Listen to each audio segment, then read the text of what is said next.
si khisa jalalti buufamu mufiyatti khaye waliffayyunamu qulqullu qilleensa yaa rabsa jaalala dhufiinsi kee qalbii bareetti nuuf yaala nu tokkumsita fagoo fi halaala baga nu fuudhuftee jennee ahlan ahla baga nu fuudhuftee jennee ahlan ahla أهلا رمضان مرحب رمضان بقنو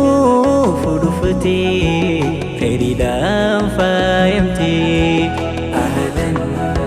رمضان مرحب رمضان بقنو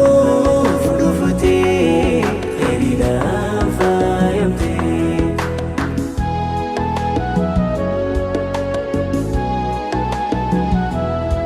لنجي روحي تنيا دفوخي بقمني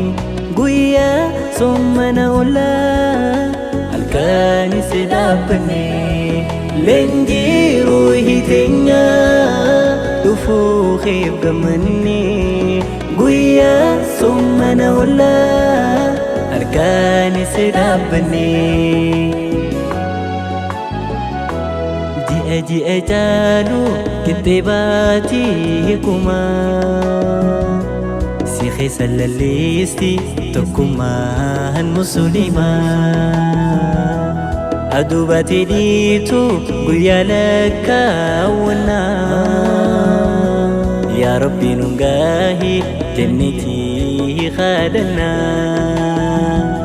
يا أبو هرسا أمي بدي سايمانا دفوخي تفنوتي هدودا قمنا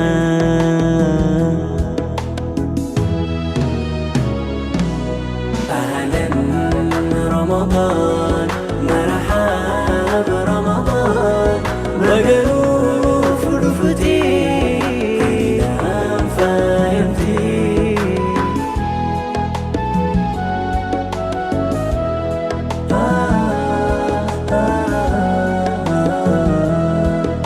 خيس الشيطان نراس كلمة جنني بنمتي عذبني جفما توبة الدمي سقما ربي دما أكسير كنا خربي دي فما توبة الدمي سقما ربي دما أكسير كنا خربي دي فما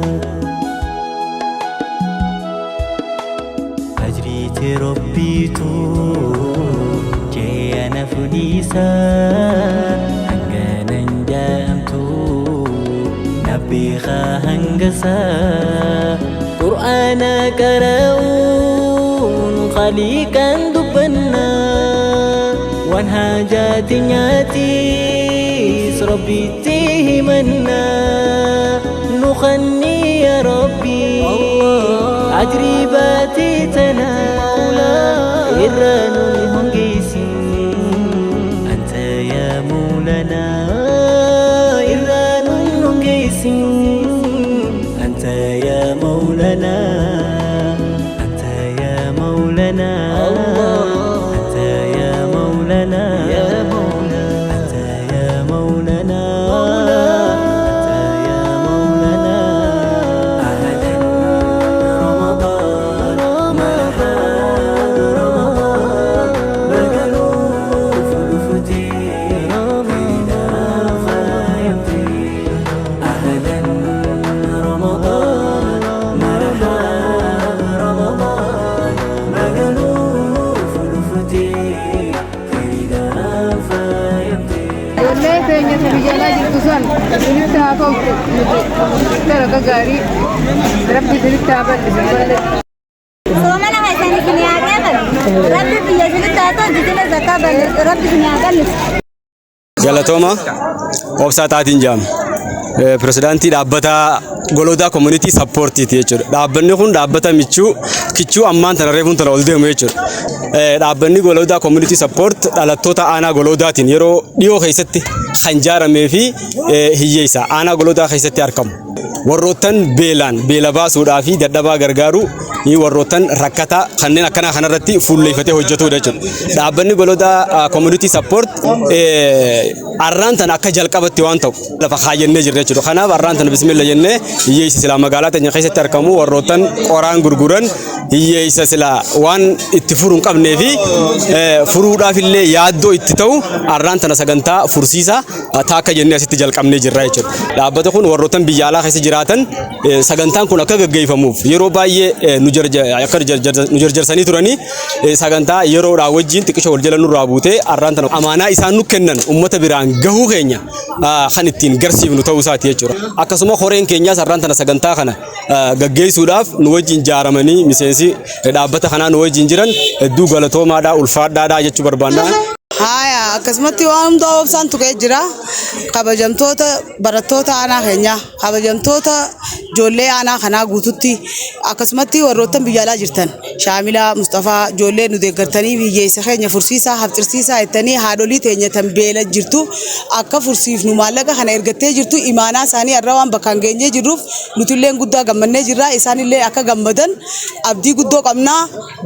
gammadaa isiniin jennaa kun kanuma fakkaata inni goone hundinuu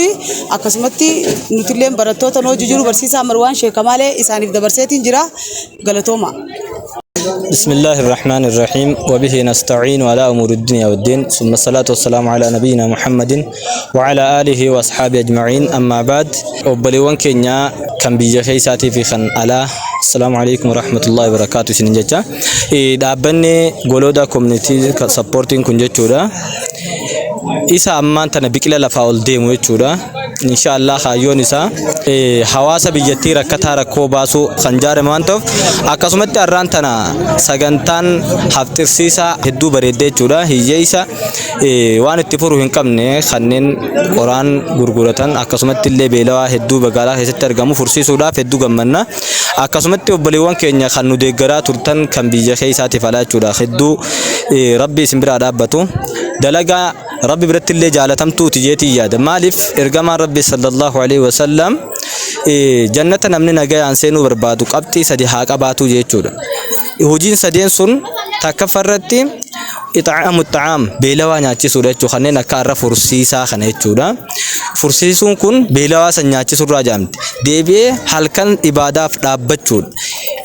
إني لما فارا ديبي كسمة سلامتنا مرتي سلامة جود تدخل الجنة بسلام جيتو جنة نجيان سنتجر جمع رب صلى الله عليه وسلم أجرين نما فرسي سودا خن نيرا تكخيساك أبدا أره الدو جمدا خن أما سيادان ديجر تنجتو مالف نم تكون نما فرسي سه أكن نما سومن عن أولتي سوابني سافتا بمجر جمع رب صلى الله عليه وسلم خناف أبليوان كينيا هوجن توتا دابة خناتشو خن أبلي سخينيا أبسطها الدو جلتهم فنا أكسمت بلتي تنجوبا hedduu galatoomfanna barsaa Marwaanis akkasumatti miseensi haftanis qoreen hedduu galatoomaan isiniin jammaaleef dalagaa nama boonsu kan hawaasa keenya gammachiisu irratti hirmaattanii jirtan waan ta'eef hedduu galatoomaa dhaabbanni kun akka karatti hin dhaabbanne fakkeenya fudhattanii amaanaa teessan galmaan geenyee jirra inshallah gartanii jirtan kanaaf itti fufinsaan hiyyeessa gargaaruu irratti karatti kan dhaabbanne laaltanii rabbiif galata galchaa xiqqoo qabdan irraa kannattan rabbi guddoo bakka isinii haa buusu ammalleefu gargaarsi keessan akka itti fufuun asumaan isinitti dhaammachuu barbaada karatti kan dhaabbanne ilmaan keenya biyyaan baa deemtanii biyyaan baa jirtan soddoma soomana waan nurraa furtaniif jecha rabbi nagaa isinitti haa ta'u riskii rabbi isinii haa kennu jireenya dheeraa rabbi isinii haa bal'isu addunyaa akhiratti rabbi isinii haa ibsu dukkanallee rabbi riskii isinii haa banu hangan maan qabu galatooma.